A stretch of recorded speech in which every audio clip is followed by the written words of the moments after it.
नमस्कार मित्रांनो, सर्व नाथ भक्तांचे, दत्त भक्तांचे आणि स्वामी भक्तांचे आजच्या या व्हिडिओमध्ये मी स्वागत करतोय. ओम नमो आदेश श्री गुरुदेव दत्त. तर मित्रांनो, श्रावण महिना चालू झाला की सर्व नाथ भक्तांना ओढ लागते नवनाथ भक्तिसार पारायणाची. तर मित्रांनो, नवनाथ भक्तिसारमध्ये 40 अध्यायांचा हा पूर्ण ग्रंथ आहे. तर पूर्ण 40 अध्यायांच्या प्रत्येक अध्यायाची एक अनोखी व विशिष्ट फलश्रुती आहे.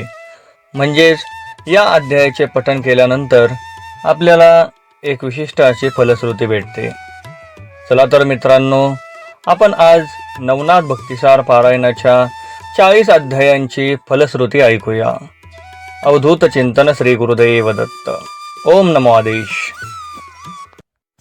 तर मित्रांनो, श्री नवनाथ भक्तिसार या सिद्ध आणि फलदायी ग्रंथाच्या प्रत्येक अध्यायाची फलश्रुती आता आपण सुरू करतोय.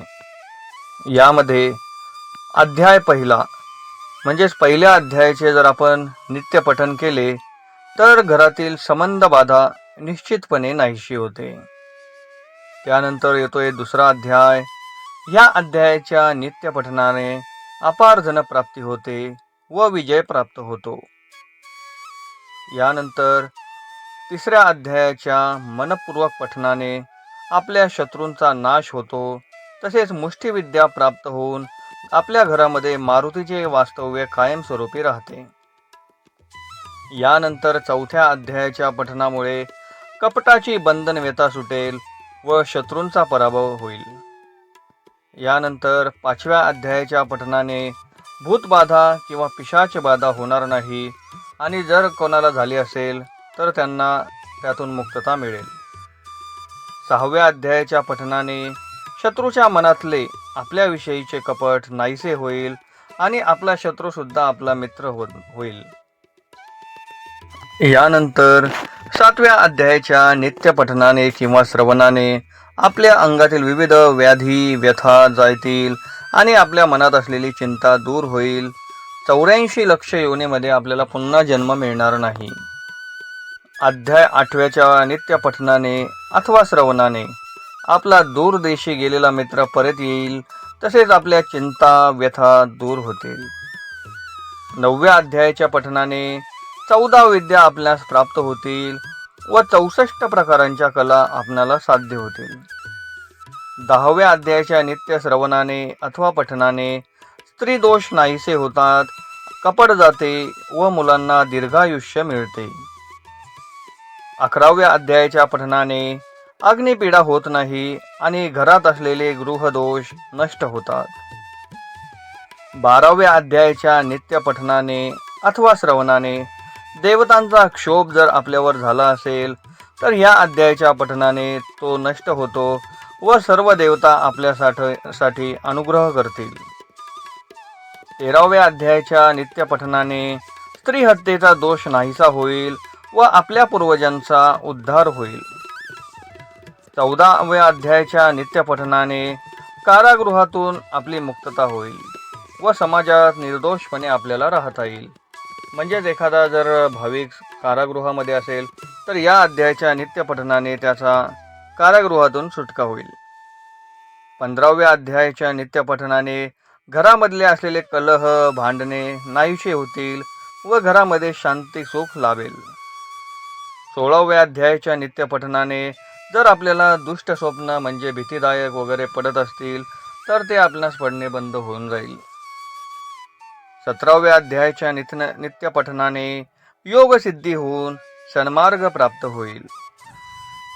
18व्या अध्यायाच्या नित्य पठनाने ब्रह्महत्येचा दोष नाहीसा होईल व कुंभीपाक नरकातून पूर्वजांचा उद्धार होईल. 19व्या अध्यायाच्या नित्य पठनाने परमानंदकारक मोक्ष मिळेल. 20व्या अध्यायाच्या नित्य पठनाने जर कोणाला वेड लागले असेल तर या अध्यायाच्या पठनाने ते नाहीसे होऊन प्रापंचिक माणसाचा प्रपंच सुंदर होईल. 21व्या अध्यायाच्या नित्य पठनाने गोहत्येचे पातक नाहीसे होऊन आपल्याला तपोलोकात जाता येईल. 22व्या अध्यायाच्या नित्यपठनाने आपल्याला विद्या संपन्न मुलगा होईल व तो विद्वानांना मान्य होईल. 23व्या अध्यायाच्या नित्यपठनाने अथवा श्रवणाने घरामध्ये अखंडपणे सोने शिल्लक राहते, म्हणजे घरामध्ये लक्ष्मीचा वास आपणास कायमस्वरूपी राहतो. 24व्या अध्यायाच्या नित्यपठनाने बालहत्या दोष नाहीसे होऊन मुले सुखी राहतील. 25व्या अध्यायाच्या नित्यपठनाने आपणास शाप बांधणार नाही, मनुष्य जन्म येईल आणि सुंदर स्त्री व पुत्र प्राप्त होईल.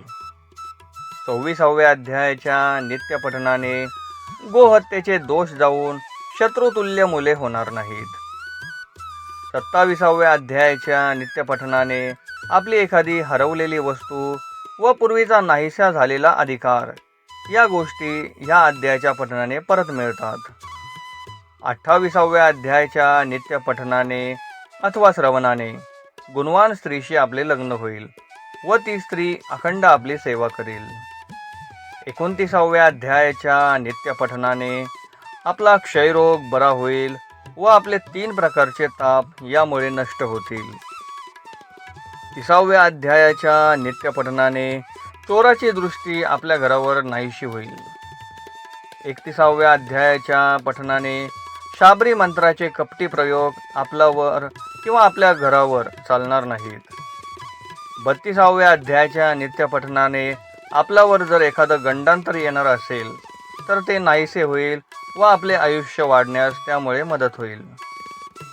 33व्या अध्यायाच्या नित्यपठनाने आपल्या आयुष्यात कधीच धनुर्वात होणार नाही व जरी झाला असेल तर बरा होईल.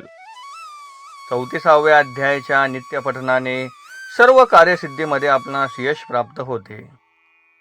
35व्या अध्यायाच्या नित्यपठनाने आपणास महासिद्धी प्राप्त होते व 42 पुरुषांचा उद्धार होतो. 36व्या अध्यायाच्या नित्यपठनाने जर साप विंचू आपणास चावले असेल तर त्यांचं विष उतरून मनुष्य पूर्ण बरा होतो. 37व्या अध्यायाच्या नित्यपठनाने आपल्या दुःशीलपणा नाहीसा होऊन आपणास अपार विद्या प्राप्त होते.